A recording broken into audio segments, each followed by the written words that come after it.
I want to just highlight here the social justice in our Catholic schools, in that all students have the right to quality instruction.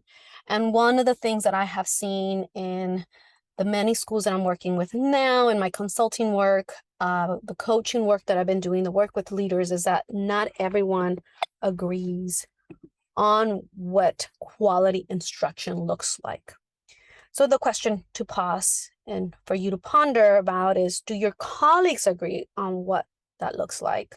Do your students know what it feels like to get quality instruction? And this is really important.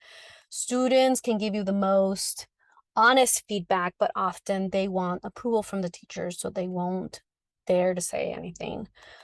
But it is very important to think about, do you and your colleagues agree on what quality instruction looks like? And therefore, do we all agree on academic excellence? Because if we can't agree on the behaviors inside our building that lead to student achievement, then we may be having incongruent definitions of what academic excellence is. So let's get started with clarifying some of these misconceptions. So let's clarify the misconceptions with quality strategies. We want to be careful as lead learners to not create a situation where a teacher comes to you and says, I've been doing this, I see no results. So we want to make sure we can dig deeper into the learning that's happening, not just checking off the strategy. One of them is summarizing and note-taking. We want to make sure that you do a quality check. Active note-taking requires annotation, connections, and just asking questions as you are writing notes. This is not something where it's a long summary of things that ends up just being basically a copy almost of whatever content is being uncovered. It is very important that if you really want to see active note-taking, you hear questioning, you see annotations, you see markings on the paper, and pauses. It's not just copying notes. This is very important. If you see someone copying notes and calling that note-taking, that is not what this highly effective instructional strategy is about. It has to be interactive. Homework and practice.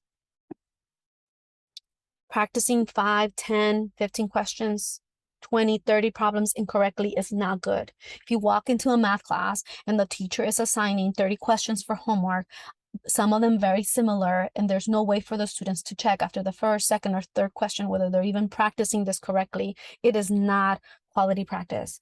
There's a lot of conversations around whether homework or homework is good. If students are going to do homework and are practicing questions incorrectly, that is not going to be an effective practice. When this practice was identified, homework as a quality practice, it was not because it was a bunch of problems, just busy practice. That was not this. It was quality practice where students were able to synthesize their learning, practice with feedback, and so forth. So please make sure that we don't confuse that. Know the purpose of the practice, making sure the practice is correct practice. A lot of the time students are practicing and they go home and create more misconceptions, and it's so hard to undo that incorrect practice. Make sure it's correct practice.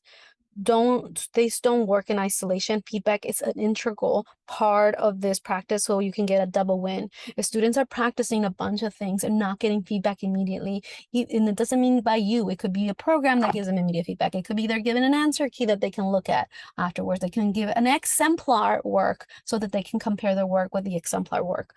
All of those things are the things that you want to look for quality checks. Setting objectives and providing feedback. Marking something right or wrong is not quality feedback. Rubrics that only give points is not quality feedback. Rubrics should have a reflection in detailed areas of strengths and growth. The feedback should be giving direction. The feedback should allow the student to set a goal, model how to provide effective feedback, and it can be provided by peers, yourself, an adaptive software, etc. Students don't have to wait to get feedback from you. You can create structures where they're getting feedback from themselves, from peers, etc. I wanted to present you this with a barometer of influence when it comes to research of best practices. And Hadi, in his work around visible learning, has also identified effective feedback as one of those practices that yields results. But we must understand that there are things that make this feedback quality, which means it's consistent. Another instructional strategy I wanted to highlight is this idea of reinforcing effort and providing recognition. It's so important to celebrate, but we want to make sure that when we are providing recognition, we are specific about what is earned. We want to engage students in tracking progress and celebrating rituals. After good or awesome, add an explanation, make it consistent and simple so that it's doable. So there are times where students have their own systems for celebration, including celebrating leaders have systems for celebrating teachers as well. Cooperative learning, a quick quality check. Make sure you model what it looks like. Make sure you're hearing academic discourse. Make sure we know that there are assigned roles. Make sure we realize that kids sitting in a table together or in groups, it's not equal to cooperative learning. You want to make sure that you are that students reflect on that cooperative experience. And again, students sitting in groups, it's not cooperative learning. You want to make sure you dig deeper into what's happening in that group to ensure that it is of quality. So should we see them all every day? Of course not. You want to at least see a couple every day. You also maybe have seen learning cubes that put together different types of research. You see the high yield instructional strategies on the top. But you got to be clear about what are your expectations. Your teachers need to be enrolled in what is it that you're focusing on and celebrating. Everybody needs to know the why. Your evaluation incorporate quality instruction. This is an opportunity now for you to go to your Module 4 notes and write your reflection there. You can also see a couple of other resources. There's a Danielson rubric, very well researched author who created a rubric on instructional best practices that yield student achievement. So you can look at that to give you some ideas. Now we're ready to wrap up. Hopefully this experience, although different, we would like to hear about how it went. It's a lot of work. A couple of reminders. Remember that you have your assignment, task 3, due this Friday.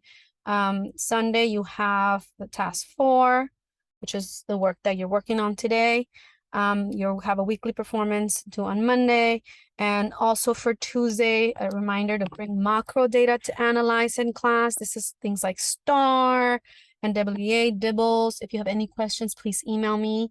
When you do the reading, you'll understand more around what macro data and micro data is. So you want to bring a set of macro data to analyze in class for Tuesday. And don't forget your exit ticket that is also on the portal. Want to thank you for engaging in this activity. Time to end our experience with prayer. And remember that we do this all in Jesus' name. Remember what he would do as a leader and following his example.